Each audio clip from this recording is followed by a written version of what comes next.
الحمدللہ رب العالمین والصلاة والسلام علی سید الانبیاء والمرسلین فاعوذ باللہ من الشیطان الرجیم بسم اللہ الرحمن الرحیم۔ آج کا ہمارا یہ سبق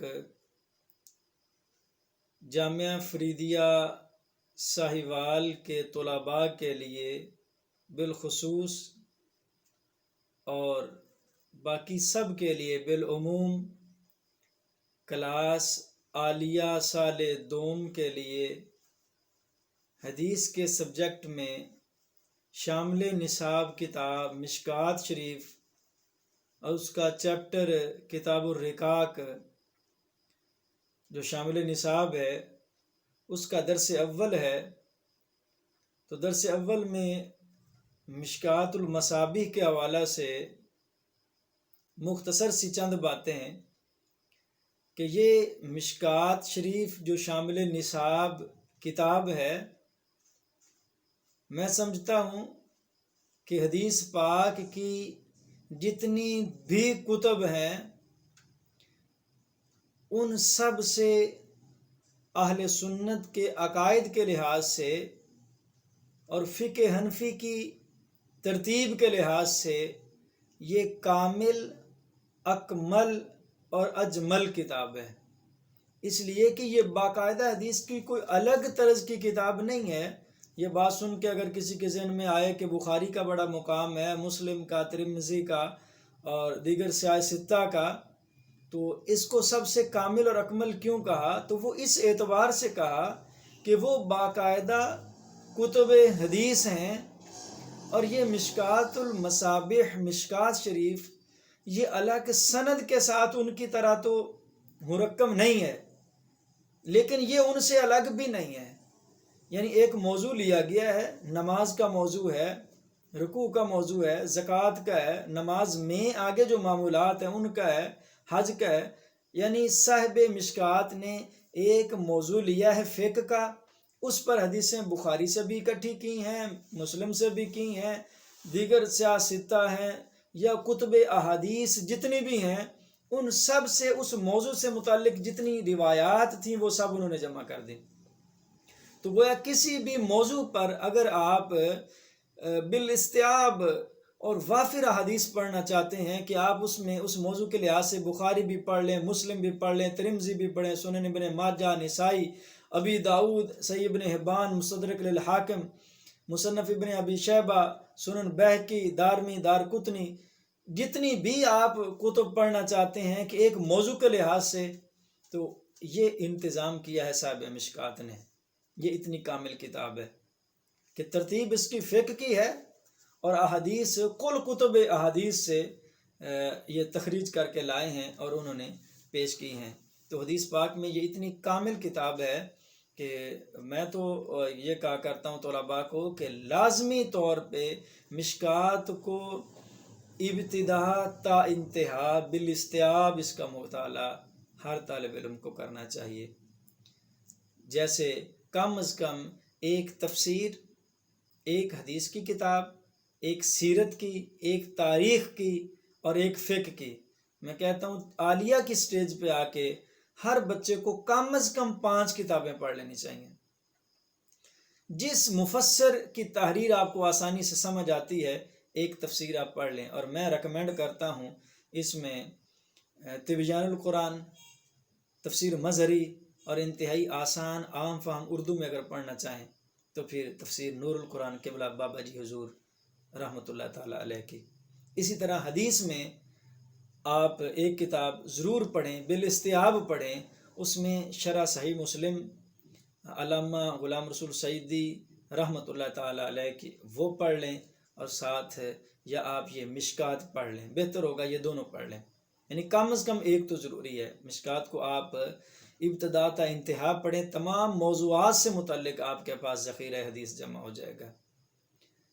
اور پھر سیرت کے لحاظ سے اگر آپ پڑھنا چاہتے ہیں تو پیر محمد کرم شاہ صاحب الازہری رحمۃ اللہ تعالیٰ علیہ کی کتاب ضیاء النبی، یہ بڑی کامل کتاب ہے۔ اور اسی طرح ساتھ اگر ایک اور پڑھنا چاہیں تو قبلہ بابا جی حضور کی جلوہ جانا، اس کو آپ پڑھیں، سیرت کے لحاظ سے یہ بڑی کامل کتب ہیں۔ اب اگر آپ تاریخ کے لحاظ سے پڑھنا چاہتے ہیں تو پھر اس میں آپ کا اپنا ایک ذوق ہے، ابن خلدون بھی ہے، ابن کثیر بھی ہے، طبری بھی ہے۔ بہرحال ابن خلدون اور ابن کثیر یہ زیادہ معتمد ہیں۔ ان کتب میں سے جون سی آپ کو آسان لگے، اویلیبل ہو، وہ ضرور پڑھیں، بالاستحباب پڑھیں۔ اور فقہ میں ہدایہ شریف پڑھیں۔ ہدایہ شریف کو بھی کتاب و طہارت کی ابتدا سے لے کے آخری جو جز ہے اس کا مکمل پڑھیں۔ تو ہر عالم دین کے لیے یہ 5 کتابیں کم از کم مکمل یہ ضروری ہیں۔ تو خیر جو ہماری شامل نصاب کتاب ہے عالیہ دوم کے سلیبس میں حدیث پاک کے تحت، وہ ہے مشکات شریف۔ مشکات شریف کی جو ترتیب ہے یہ بڑی حسین ترتیب ہے۔ صاحب مشکات نے اس میں فصلوں کے لحاظ سے اس کی حد بندی کی ہے، یعنی ایک موضوع پر 3 فصلیں باندھتے ہیں۔ پہلی فصل میں وہ حدیثیں لاتے ہیں جو بخاری اور مسلم کی متفق علیہ یا بخاری مسلم میں سے کسی ایک کی ہوتی ہیں۔ دوسری فصل میں سیاستہ سے احادیث لے کے آتے ہیں اسی موضوع سے متعلق، اور تیسری فصل میں سیاستہ سے علاوہ جو کتب احادیث ہیں ان میں سے لے کے آتے ہیں، یعنی ایک موضوع پر 3 فصلیں بناتے ہیں۔ پہلی میں متفق علیہ لیتے ہیں یا بخاری مسلم میں سے کسی ایک کتاب میں آ جائے، دوسری فصل میں سیاستہ سے لیتے ہیں، تیسری فصل میں دیگر کتب احادیث سے، اور کبھی کبھی کسی مقام پہ ڈائریکٹ وہ فصل اول یا دوم ثالث نہیں بناتے ہیں، ایسا بھی ہو جاتا ہے، لیکن موسٹلی طریقہ کار یہی ہوتا ہے۔ تو ہمارے سلیبس میں جناب اس کا چیپٹر ہے کتاب الرقاق۔ رقاق رقیق کی جمع ہے۔ رقیق کا معنی ہوتا ہے نرم، کسی چیز کا پتلا پن ہونا، نرم ہونا، نرم مزاج ہونا۔ تو گویا یہاں مراد یہ ہے کہ حضور صلی اللہ علیہ وبارک وسلم کے وہ کلمات طیبات جو قیامت تک مومنوں کے دلوں کو نرم کرتے رہیں گے، جیسے لوہا نرم ہو کر اوزار بن جاتے ہیں، سونا نرم ہو کر زیورات بن جاتے ہیں، مٹی نرم ہوتی ہے، کھیت اور باغات اگتے ہیں، آٹا نرم ہوتا ہے، روٹی بنتی ہے، ایسے انسان کا دل جب نرم ہوتا ہے تو وہ بندہ اللہ کا واصل ہو جاتا ہے، صوفی بن جاتا ہے، عارف بن جاتا ہے، اللہ رسول کا مطیع اور فرما بردار بن جاتا ہے۔ تو دل کی نرمی اللہ کی بڑی نعمتوں سے ہے۔ یہ دل کی نرمی بزرگوں کے پاس بیٹھنے سے، اقوال سننے سے، قرآن پڑھنے سے، احادیث سے مبارکہ پڑھنے سے یہ دل کی نرمی نصیب ہوتی ہے۔ تو اس سے متعلق جو پہلی حدیث ہے، حدیث نمبر ہے 4924، عن ابن عباس قال قال رسول اللہ صلی اللہ علیہ وسلم نعمتان مغبون فیہما کثیر من الناس الصحۃ والفراغ۔ سیدنا عبداللہ بن عباس رضی اللہ تعالی عنہ روایت فرماتے ہیں کہ نبی رحمت صلی اللہ علیہ وبارک وسلم نے فرمایا، 2 ایسی نعمتیں ہیں جن سے لوگ غفلت میں ہیں، گھاٹے میں ہیں، ایک ہے تندرستی اور دوسری ہے فراغت۔ تندرستی ایسی نعمت ہے کہ لوگ اس سے پورا فائدہ نہیں لے رہے یا لیتے نہیں ہیں، یعنی تندرستی کے ساتھ آپ عبادات زیادہ کر سکتے ہیں، رزق حلال کے لیے تگ و دو آپ زیادہ کر سکتے ہیں، آپ لوگوں کی مدد زیادہ کر سکتے ہیں، آپ کھڑے ہو کر نوافل کی کثرت کر سکتے ہیں، آپ روزے رکھ سکتے ہیں، عبادات آپ بہت زیادہ کر سکتے ہیں، لیکن ہم اس صحت کو صرف دنیا داری پر ہی صرف کر دیتے ہیں، جبکہ ایسا نہیں ہونا چاہیے۔ اور اسی طرح فراغت ہم بیکاری میں گزار دیتے ہیں، حالانکہ فراغت کو جو استعمال کیا جائے تو اس کے لیے بھی بڑے مواقع ہوتے ہیں، اس فراغت کو آپ عبادات اور ریاضات میں گزاریں۔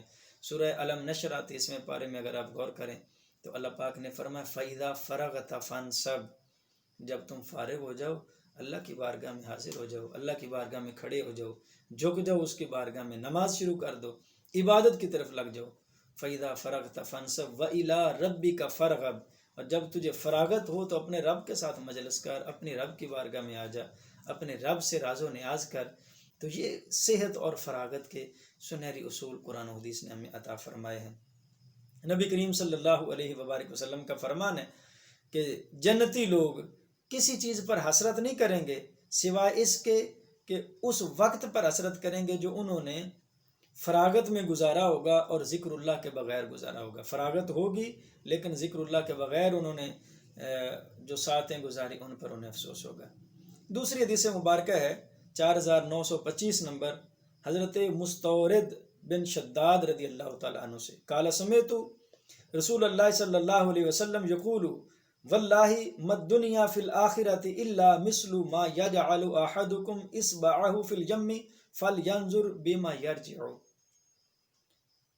حضرت مستورد بن شداد رضی اللہ تعالیٰ عنہ فرماتے ہیں رسول اللہ صلی اللہ علیہ وآلہ وسلم نے فرمایا، اللہ کی قسم دنیا آخرت کے مقابلہ میں اتنی بھی نہیں ہے جیسے تم میں سے کوئی اپنی انگلی سمندر میں ڈالے، باہر نکالے، پھر دیکھے کہ انگلی کے ساتھ پانی کتنا لگا ہوا ہے، انگلی کتنا پانی لے کے لوٹتی ہے. تو اللہ کی بارگاہ میں اتنی بھی اس کی قدر نہیں ہے. یعنی یہ ایک مثال دی ہے، ورنہ سمندر میں آپ انگلی ڈبوئیں، جو چند قطرات پانی کے انگلی سے لگ جاتے ہیں اتنا پانی تو سمندر سے کم ہوتا ہے. لیکن دنیا کو سب کچھ دینے کے باوجود جو آخرت کا معاملہ ہے اللہ کے معاملہ میں یہ مثال بھی نہیں ہے. یعنی یہ تو سمجھانے کے لیے ایک بات ہے، ورنہ اللہ کی رحمت کم ہوتی ہی نہیں ہے. تو اس حدیث مبارکہ میں یہ بتایا گیا ہے کہ دنیا میں رہیں لیکن دنیا کے ہو کے نہ رہیں. یعنی جیسے ایک عام مثال بیان کی جاتی ہے نا کہ لوگ جیتے ہیں کھانے کے لیے اور کچھ کھانا کھاتے ہیں جینے کے لیے. یعنی اتنا سا اگر آپ کھانا کھاتے ہیں جینے کے لیے کہ آپ کی کمر سیدھی رہے، کام کاج نظام آپ کا چلتا رہے، تو یہ دین ہے. اور اگر آپ جیتے ہی ہیں کھانے کے لیے تو پھر وہ دنیا داری ہے.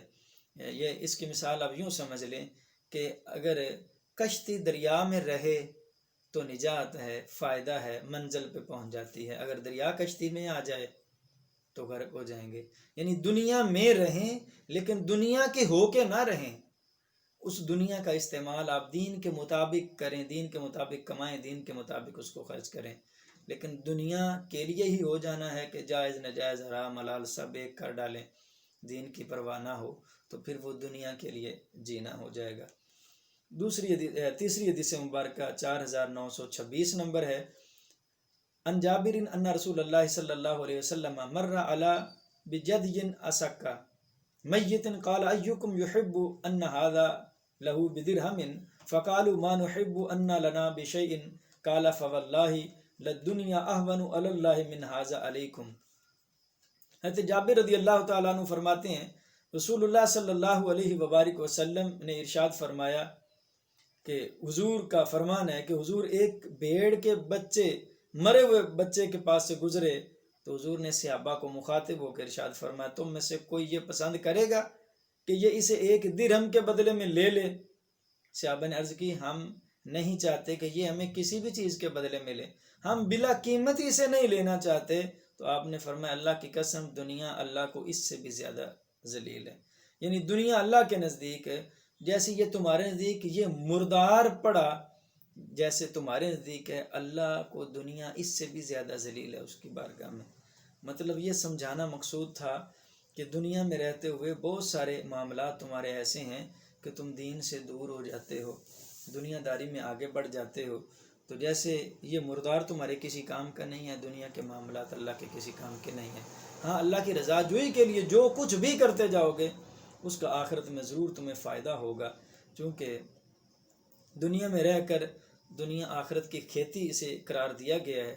دنیا آخرت کی کھیتی، اسی دنیا میں رہ کے آپ نے حلال کمانا ہے، حلال کھانا ہے، حقدار کا حق ادا کرنا ہے، کسی کے ساتھ اس نے سلوک کرنا ہے، خیرات کرنی ہے، نماز پڑھنی ہے، زکوٰۃ دینی ہے، حج کرنا ہے. تو ظاہری بات ہے یہ معاملات تو دنیا کے ہیں لیکن یہ دنیا داری نہیں ہے، یہ سب کی سب دینداری ہے.